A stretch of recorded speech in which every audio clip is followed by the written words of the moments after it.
जो माइंड है वो खुला हुआ है। अगर आपको सक्सेसफुल बनना है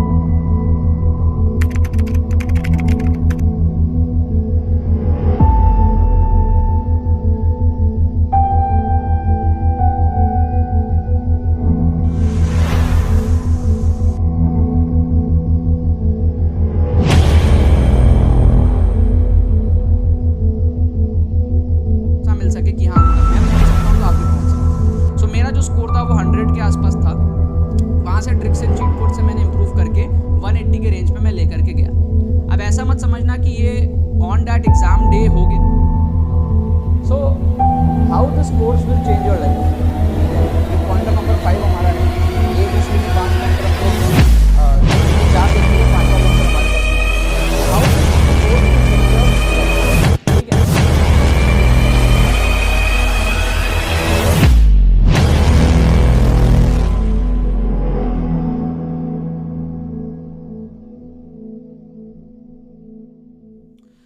तो देखो आज इस वीडियो में मैं आप लोगों ना इंटेलिजेंट गेसिंग सिखाना चाहता हूँ। जेईई के अंदर में आपको इंटेलिजेंट गेसिंग किस तरीके से करना है। काफ़ी सारे बच्चे हैं जो सीखना चाहते हैं इंटेलिजेंट गेसिंग। और इंटेलिजेंट गेसिंग का मतलब ये नहीं होता कि आप आंख बंद करके तुक्का मार दो। आंख बंद करके अगर आप तुक्का मारोगे तो आपके नेगेटिव होने के चांसेस ज़्यादा रहते हैं। जब आप इंटेलिजेंट गेसिंग करते हो तो आपके पॉजिटिव होने के चांसेस जो है वो काफ़ी ज़्यादा बढ़ जाते हैं, ठीक है ना। तो यहाँ पर मैं यार 6 क्वेश्चन के एग्जांपल्स आपको दिखा रहा हूँ। 6 के 6 क्वेश्चन मैंने एक ही पेपर के एक ही सब्जेक्ट से ले लिए हैं। 29 जून 2022 शिफ्ट 2 फिजिक्स के मैंने 6 के 6 क्वेश्चन यहाँ पर उठा लिए हैं, ठीक है। सेम पेपर में आप देखोगे तो आपको ये 6 क्वेश्चन दिखेंगे। 3 आपको फ्रंट पेज में दिख रहे हैं, 1 2 3, 3 आपको बैक साइड में दिख रहा है, राइट। सो मैंने जान के ना 6 क्वेश्चन एक ही पेपर के इसलिए उठाए ताकि आप लोगों को ये आइडिया लग सके कि एक ही पेपर के बहुत सारे क्वेश्चंस में आप इंटेलिजेंट गेसिंग कर सकते हो, ठीक है ना। अब मैं आपको सीधी सी बात बता दूं, इंटेलिजेंट गेसिंग अगर आप कर रहे हो तो जैसे मान लो आपने 10 क्वेश्चन इंटेलिजेंट गेसिंग से किया तो कोशिश ये करना है कि 10 में से 5 हमारा सही हो, ताकि 5 जो सही होगा और 5 जो गलत होगा तो आपके नंबर पॉजिटिव में आए अच्छे खासे। 5 सही होने पे आपको कितने मिलेंगे 20 नंबर, और 5 गलत होने पे कितने जाएंगे -5। तो कुल मिला के आपका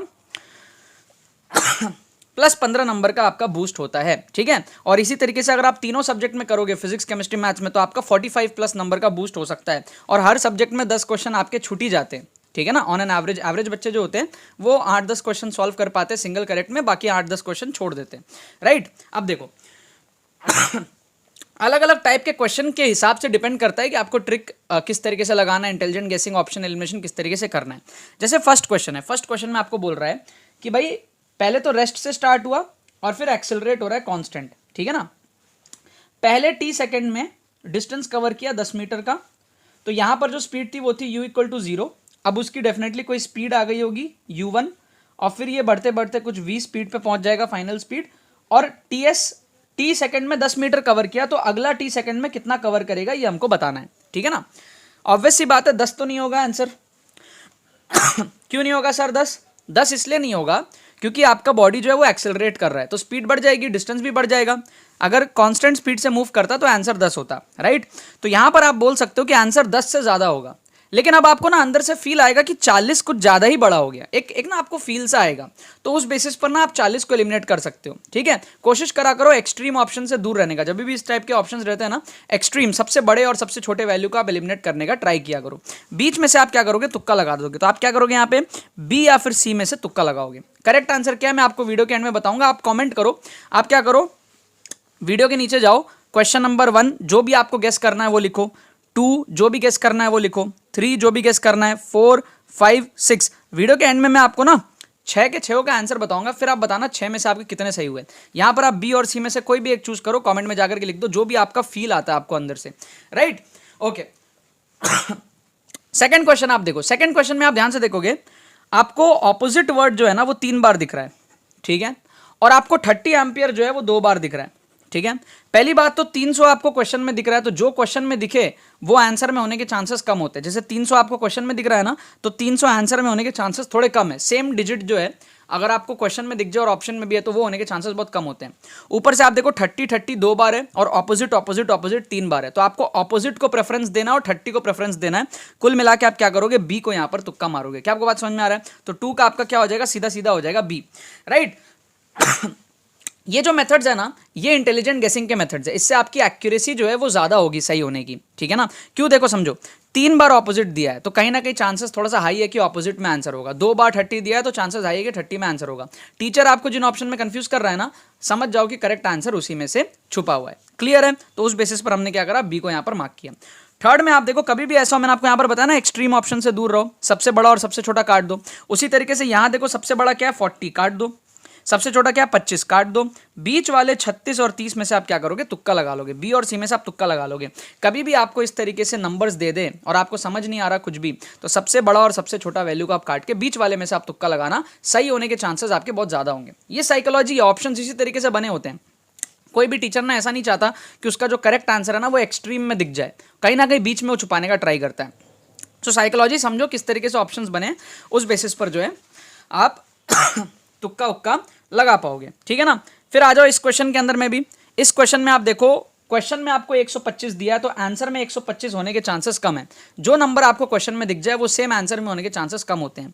अब अगेन एक्सट्रीम का फंडा लगाओगे तो 500 को भी आप काटोगे 125 के साथ में। 250 और 375 में आप क्या करोगे, कोई एक ऑप्शन को आप तुक्का लगा दोगे। 250 और 375 में कोई एक ऑप्शन आप तुक्का लगाओगे, सही होने के चांसेस आपके जो है ज़्यादा हो जाएंगे। फिर आ जाओ आप इस क्वेश्चन के अंदर में। तो इस क्वेश्चन में आप ध्यान से देखोगे तो 406 ना बहुत ही ज़्यादा बड़ा है, ठीक है। ये कंपेरेबल है आपस में, लेकिन 400 बहुत ही ज़्यादा अचानक से इतना बड़ा हो गया, तो ऑड वन आउट को आप एलिमिनेट कर दिया करो, ठीक है। अब आप देखोगे 90s में 2 ऑप्शन है, 90s में ये भी है, 90s में ये भी है, तो चांसेस हाई है इन दोनों में से करेक्ट होने का। समझ रहे हो, चांसेस थोड़ा सा हाई है इन दोनों में से आपका करेक्ट होने का, ठीक है। तो आप ए और सी में से जो है तुक्का लगाओगे। ये सब क्या है ये सब गैसिंग है। क्या है ये सब? ये सब गैसिंग है, लेकिन ये सब गैसिंग के पीछे एक इंटेलिजेंस काम कर रहा है, इसीलिए इसको इंटेलिजेंट गैसिंग कहते हैं। अगर आप इस तरीके से करोगे ना तो आप 50% क्वेश्चंस जो है जेईई मेन के अंदर में सही कर दोगे। क्या वो बात समझ में आ रही है?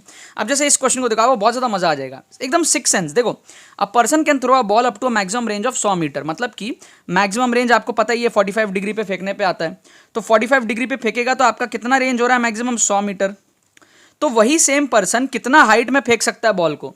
सिंपल सी बात है ना यार। आप एक सिंपल सा लॉजिक मेरे को बताओ, बॉल को हॉरिजॉन्टली दूर फेंकना आसान होता है या फिर ऊपर फेंकना आसान होता है? आप बोलोगे हॉरिजॉन्टली फेंकना आसान होता है, ऊपर तो बहुत डिफिकल्ट होता है, क्योंकि आप ग्रेविटी के अगेंस्ट में काम कर रहे होते हो।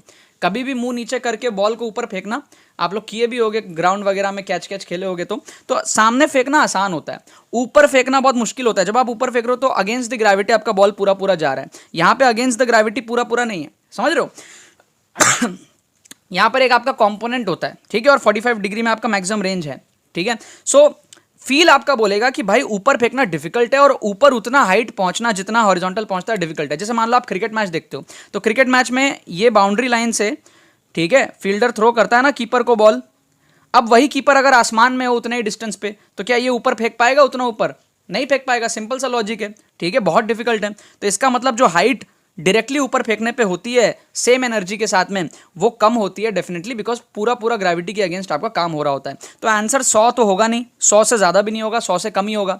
अब फील बोलता है इतना भी कम नहीं होगा कि 25 हो जाए, आपका फील बोलेगा कि आंसर होगा 50। समझ रहे हो, इंटेलिजेंट गेसिंग हुआ ये। सिंपल चीज़ को अज्यूम किया कि भाई 100 हो नहीं सकता, 100 से ज़्यादा हो नहीं सकता, इतना भी कम नहीं होगा कि 25 हो जाए। एक फील आ रहा है ना, एक्सट्रीम ऑप्शंस के बेसिस पर भी हम 25 को एलिमिनेट कर सकते हैं, 50 हम यहाँ पर गेस करेंगे, सही हो जाएगा। बिना सॉल्व किए हमने यार इन क्वेश्चंस को अटेम्प्ट किया। मैं आपको बता दो करेक्ट आंसर क्या क्या है। फर्स्ट का करेक्ट आंसर 30 दिया हुआ है, ठीक है, सी ऑप्शन। सेकंड का आपको दिया हुआ है बी, ठीक है, सेकंड का दिया हुआ है बी। थर्ड का दिया हुआ है बी 36, ठीक है ना।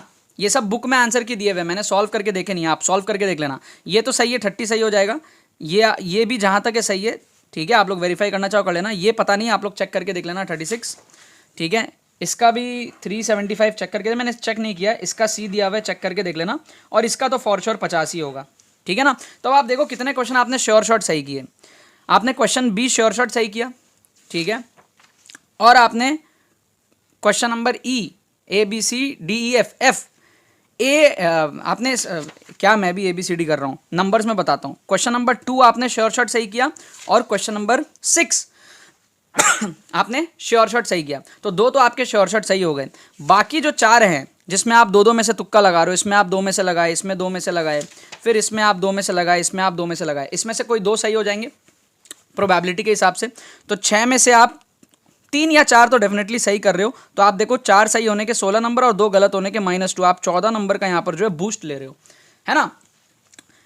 बाई चांस अगर आप बोलते हो कि सर 3 ही सही हो, 3 भी सही होगा तो आप 12 नंबर उठाओगे और बाकी -3 होगा तो भी आप +9 का बूस्ट ले रहे हो। तो कितना अच्छा है ना, ये आपको फोकट के 9 नंबर मिल गए। अगर 6 में से 3 भी सही होते हैं तो फोकट के 9 नंबर आपको मिलते हैं। तो ये करना बहुत जरूरी है बचे हुए क्वेश्चंस में ना, आप ये करा करो, ठीक है। ऑप्शंस को एलिमिनेट करके फील करके तुक्का मारा करो, इस पे थोड़ा सा बिलीव करोगे ना, आपका स्कोर बहुत ज़्यादा बढ़ जाएगा। नहीं करना है कोई दिक्कत नहीं, अगर आपका स्कोर 80 90 100 में आप सेटिस्फाइड हो कोई दिक्कत नहीं है, लेकिन अगर चाहो अपना नंबर बढ़ाना तो आप बढ़ा सकते हो। बाकी आप हमारे एक्सक्लूसिव ट्रिक्स कोर्स में भी एनरोल कर लो, जितने भी जेईई मेन 2023 के एस्पिरेंट्स हैं, डिस्क्रिप्शन में उसका लिंक दिया हुआ है। Hundreds of students already enrol कर चुके हैं, तेजी से एडमिशन बढ़ रही है और बच्चे अपना नंबर को बढ़ा रहे हैं। अगर आपको भी एनरोल करना है, एनरोल कर लो, नीचे डिस्क्रिप्शन में लिंक है, जाकर के पेमेंट प्रोसेस को कंप्लीट करो। आपको शानदार शानदार एपिसोड्स मिलेंगे उसके अंदर में एक्सक्लूसिव ट्रिक्स के, और काफ़ी सारी चीज़ें आप उसके अंदर में सीखोगे, अपना माइंडसेट डेवलप करके अपने एनआईटीज को सिक्योर करोगे, ठीक है ना। बाकी तो बस यही बात है। तो यार आई होप आपको ट्रिक्स एंड चीट कोड्स की वीडियो पसंद आई होगी। अगर आपको ये वीडियो पसंद है, इस वीडियो को लाइक करना मत भूलना और शेयर करना मत भूलना अपने बाकी सारे फ्रेंड्स के साथ में, ताकि वो भी इस प्लेटफॉर्म का मजा उठा सके। बाकी तो बस बहुत बहुत धन्यवाद मेरे साथ जुड़ने के लिए, बने रहिए यार।